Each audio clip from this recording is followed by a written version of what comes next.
দর্শক, শুক্রবারে কিন্তু প্রত্যেক মসজিদে কম বেশি আপনার দুয়ার অনুষ্ঠান হয় বা তাবারক দেওয়া হয়। তো দর্শক, আজকে দেখেন যে এইখানে এই মসজিদে তাবারক নেওয়ার জন্য বাংলাদেশের কী অবস্থা। আসলে বাঙালি মানে যে বিনোদন, তার বাস্তব প্রমাণ হচ্ছে এইটা। তো দর্শক, আপনারা দেখছেন এসকে টুডুল জুয়ান ফেসবুক পেজ।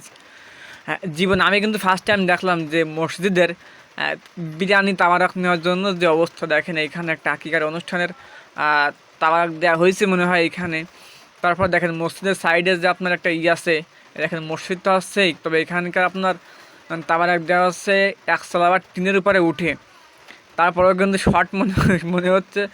যাই হোক, এমন ভিডিও দেখে থাকলে আপনারা অবশ্যই কমেন্ট করে জানিয়ে দিন, আর এই ভিডিওটা শেয়ার করে সবাইকে দেখার সুযোগ করে দিন। দেখেন বাঙালি তাবারক নেওয়ার জন্য কি করতেছে। দেখেন যে নিচ্ছে সে কিন্তু আবার দুইবার নেওয়ার চেষ্টা করছে। এদিকে কিন্তু আমার তাবারক মাত্র 4 থেকে 5 প্যাকেট আছে। সো দর্শক, এখানে তাবারক অনুযায়ী কিন্তু দর্শক অনেক মেলা, মুসল্লি অনেক মেলা, তাই